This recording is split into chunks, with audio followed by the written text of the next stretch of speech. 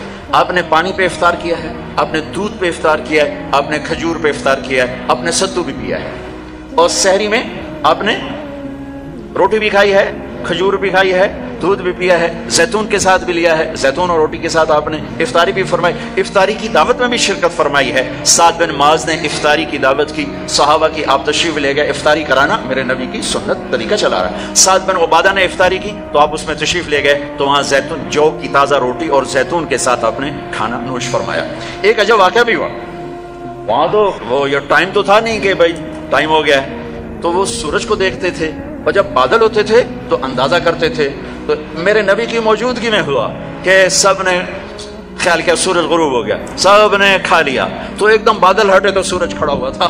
تو پھر سب نے اس روزے کی شوال میں جا کر قضا کی. پورے مدینے سے یہ کام ہوا کہ وہ سورج کی موجودگی میں روزہ کھول لیا. جب بادل ہٹے تو پتہ چلا سورج تو بھی کھڑا ہوا ہے. اب ہفتے کو جاتے تھے قبا, ہر ہفتے کو اشراق وہاں پڑھتے تھے. لیکن رمضان میں 17 رمضان, پتہ نہیں کیا وجہ ہے, اس میں کیا حکمت ہے, 17 رمضان آپ قبا تشریف لے جاتے تھے, اور وہاں مسجد میں قیام فرماتے تھے تھوڑی دیر کے لیے, اور پھر وہاں سے آپ واپس تشریف لاتے تھے. اور آخری اشراف اعتکاف, ایک پورا مہینہ اعتکاف کیا, پھر اس کے بعد 10 دن اعتکاف کیا, اور جس رمضان کے بعد آپ اللہ کے پاس گئے اس سال آپ نے 20 دن اعتکاف, 20.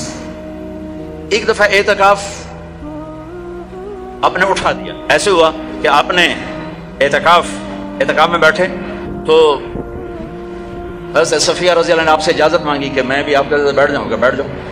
انہوں نے بھی, آپ کے لیے خیمہ لگتا تھا, چھوٹا سا خیمہ تھا, اس میں چارپائی ہوتی تھی, اس پر بستر ہوتا تھا, اور کبھی آپ مغرب عشاء کے درمیان نہاتے بھی تھے، چونکہ گرمیوں کا رمضان پایا نا سارا آپ نے، گرمیوں کا رمضان پایا، تو آپ اپنے اوپر پانی ڈلواتے تھے، اور کبھی یوں لیٹ جاتے اور سر آپ کا کھڑکی میں چلا جاتا، اور عائشہ رضی اللہ تعالیٰ عنہا آپ کا سر دھو کے کنگھی فرماتی، تیل لگاتی کنگھی فرماتی۔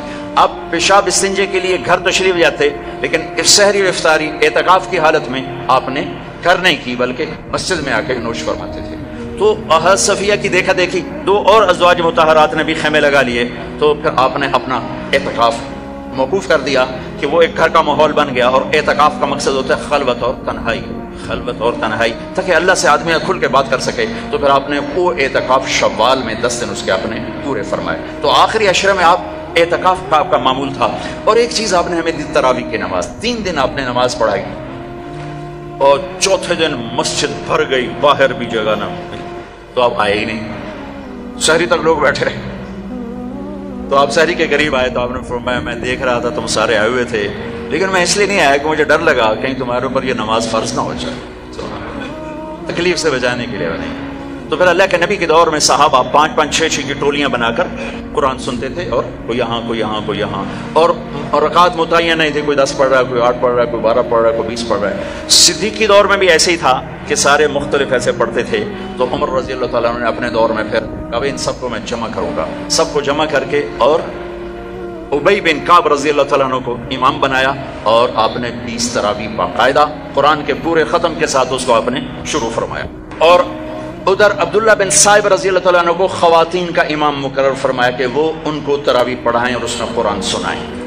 یہ جو حرم شریف میں دعا ہوتی ہے ختم قرآن کی نا، آخری رکعت میں قل اعوذ برب الناس، یہ دعا حضرت عثمان نے شروع کروائی کہ جب قرآن ختم ہو رہا تھا اور آخری 2 رکعت رہ گئیں، تو آپ نے حافظ سے کہا جب قرآن ختم کرو تو دعا کرنا۔ انہوں نے کہا جی کیا دعا کروں؟ کہ جو تیرے دل میں ہے کرنا ہے۔ تو بھائی یہ حضرت عثمان رضی اللہ تعالیٰ عنہ کی سنت ہے کہ پھر انہوں نے یہ دعا منگوانا شروع فرمائی، اور اس وجہ سے اب تک یہ امت کا معمول چلا آ رہا ہے۔ اچھا، یہ جو ہم 2-4 تراویح کے بعد بیٹھتے ہیں اور ایک چھوٹی سی دعا پڑھتے ہیں اور پھر کھڑے ہو جاتے ہیں، یہ ترویح ہوتا ہے تھوڑی دیر آرام کرنا، ترویح تھوڑی دیر آرام کرنے کو کہتے ہیں ترویح، ٹھیک ہے، اور اس کی جمع تراویح۔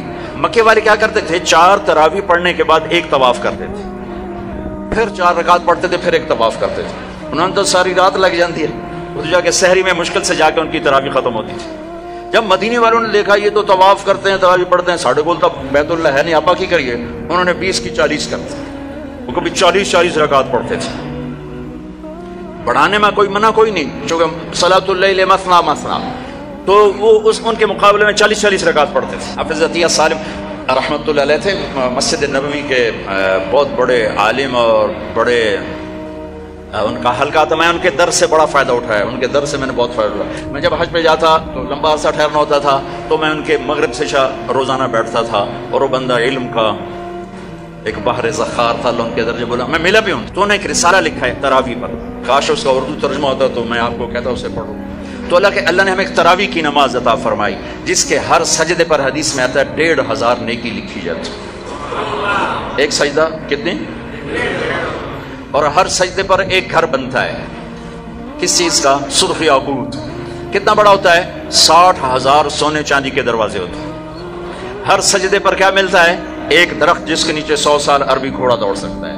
پھر تراویح اور روزے کے بدلے کیا ملتا ہے؟ اللہ آخری رات کہتا ہے میرے بندے بندی ہو، دن کا روزہ رات کی تراویح میں نے دیکھا، میں نے قبول کیا، جاؤ معاف کر دیا، جاؤ معاف کر دیا۔ ایک سحری میں اللہ کے نبی کے سامنے بکرے کی سری پیش کی گئی، آپ کے گھر میں تو نہیں پکتی، کہیں سے پک کر آئی، تو آپ کھا رہے تھے، تو حضرت علی بھی آپ کے ساتھ تھے، تو ارباز بن ساریہ اوپر سے آ گیا، آپ نے کہا آؤ برکت کا کھانا ہمارے ساتھ کھاؤ، وہ بھی بیٹھ گئے، تینوں کھا رہے ہیں۔ بلال آئے، یا رسول اللہ نماز ٹائم ختم، اور یہ کہہ کے باہر چلے گئے۔